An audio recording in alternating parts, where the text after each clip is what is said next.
모든 사람들과 친하게 지내고 모든 사람들에게 좋은 평가를 받기 위해 노력하지 마. 그 무거운 거 내려놔. 고등학교 때 인간관계의 99%는 리셋돼. 자, 어떤 사람이 만약 너희한테 너무 심한 얘기를 하잖아? 그럼 나는 너희가 이렇게 생각했으면 좋겠어.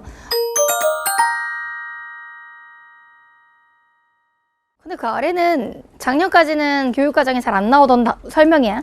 공적으로 맺은 인간관계는 집착과 다툼, 좌절과 분노 등 고통과 불안을 일으키니까 소수의 친한 사람 몇몇만. 그러니까 내가 좋아하는 말 중에 이런 말이 있어. 나의 진가를 알아주는 사람들에게만 내가 진심을 다하고 최선을 다하면 되지, 나의 진가를 알지 못하는 사람들의 관심을 받으려고 내가 감정을 소모하고 시간을 소모할 필요는 없어. 너희가 고등학교 생활하거나 아니면 재종반 생활하거나 모든 사람들과 친하게 지내고 모든 사람들에게 좋은 평가를 받기 위해 노력하지 마. 어차피 너희가 알고 있는 이 세상의 그 유명한 사람들도 다 미움을 받으면서 살았어. 아니, 뭐 예수도 뭐 그때 당시에 로마에서 핍박을 받으면서 한테 물어봤어. 너네 예수를 죽일래 아니면 그 옆에 있는 범죄자를 죽일래? 그랬더니 다 예수를 죽이라고 투표를 해서 그때 예수가 죽었다고 성경에 기록되어 있거든. 그래서 내가 아는 한 분도 뭐라고 얘기하냐면 정치적으로 유명한 사람들, 역사적으로 유명한 영웅들도 다들 시민들의 미움을 받기도 했는데, 우리가 누군가의 미움을 받는 건 너무 당연한 현상이니까 그것에 상처를 받고 너무 힘들어하지 말라는 거야. 나를 좋아해주고 나를 진정으로 알아주는 사람들의 마음만 살면 되지, 모두의 환심과 환대를 받으려고 감정을 소모하지 말래. 그것만큼 인생을 살면서 불필요한 게 없다는 거야. 그러니까 너희가 이제 수험생활 하다 보면 인간관계에서 받는 스트레스도 많이 분명히 있을 거야. 그리고 정말 친했는데 이렇게 좀 갈라져 버린 관계도 있을 거야. 근데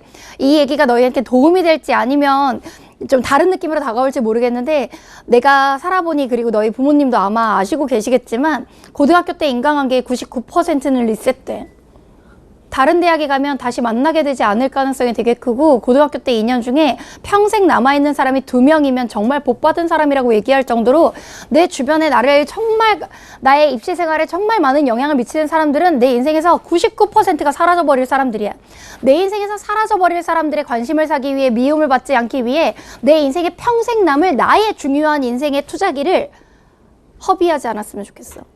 누구한테 안 좋은 얘기를 들었어? 그러면 상처를 받잖아. 그러면 그 상처를 받을 때, 쟤는 왜 나를 미워할까? 쟤한테 왜 내가 뭘 잘못했을까? 왜 이렇게 내가 요즘 잘 풀리는 일이 없을까? 이런 거 생각하는 시간이 사실 인생의 긴 여정에서 두고 보면 너무 아까운 거라는 거야. 그 시간에 나에게 투자하고 나를 더 사랑해주는 게 중요해. 나에게 필요 없는 사람일 수도 있어. 자, 어떤 사람이 만약 너희한테 너무 심한 얘기를 하잖아? 그럼 나는 너희가 이렇게 생각했으면 좋겠어. 저 사람 내 인생에 길게 갈 사람이 아니었나 보다. 지금 저 사건으로 드러나서 지금이라도 알아서 다행이다. 그게 가장 건강한 사람이 할 수 있는 정신적 건강의 판단이야. 누가 너희한테 너무 심하게 말하지? 그러면 야, 네가 그 대학 어떻게 가라고 막 내뱉는 애들 있잖아. 그런 애들한테 너희가 할 수 있는 가장 최선의 대응은, 저렇게 말하는 애가 내 인생의 주변에 길게 도움될 것 같지 않다야, 사실은. 저렇게 상처 주는 사람이, 타인을 배려하지 못하는 사람이 너희 옆에 길게 남아있는 걸 나는 원치 않아. 너희한테 다정한 말만 하고 따뜻한 말만 하는 사람도 그 사람과 길게 가기에도 인생은 짧아. 무슨 말인지 알겠지? 그러니까 인간관계에서 받는 스트레스 때문에 수험 생활을 망치지 않았으면 좋겠어. 선생님 말하시는 건 다 무슨 말인지 알겠는데요. 그래도 그 기분 너무 상해가지고 막 이래가지고 막 공부가 안 될 때가 있어요. 난 너희 선배들한테 했던 말이야.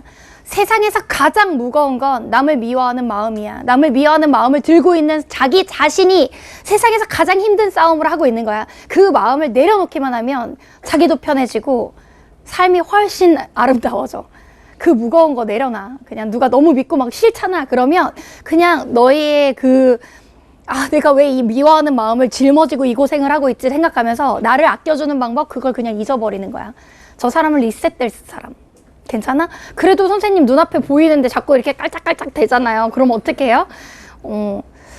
글쎄, 나는 너희가 눈앞에 보인다고 해서 다 신경 쓰고 사는 거라고 생각하지 않아. 너희가 뭐 TV에 나오는 광고를 얼마나 기억하니? 뭐 유튜브에서 흘러가는 영상들을 얼마나 기억하니? 사실 내 눈에 보이지만 나에게 신경을 쓰이지 않게 하는 것들은 정말 많이 존재할 수 있거든. 그래서 수험생활 하면서 공부는 내가 도와줄 거야. 윤사도 내가 암기도 같이 시켜줄 거고, 복습도 시켜줄 거고, 책도 같이 읽어줄 거야. 다만 감정 컨트롤은 너희가 해야 될 영역이잖아. 그치? 그 감정 컨트롤에서 제일 너희가 이런 거 신경 많이 썼으면 좋겠어. 내가 수험생활에서 가끔 이런 얘기를 하는 건, 때로는 이 시험 기간 전후로 너희가 이제 좀 인간관계에서 담임 선생님이 너무 심한 말을 해요. 저한테 뭐 너는 이거밖에 안 될 거래요. 너가 그러니까 안 되는 거래요. 어떻게 그런 얘기를 할 수 있어요? 그러면 아, 어떻게 생각하면 돼? 저런 교육자는 좋지 않는 교육자구나. 교육자라고 부르기가 조금 그렇다.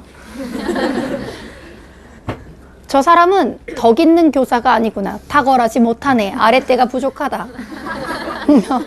그러면 돼. 자, 내려가 봐.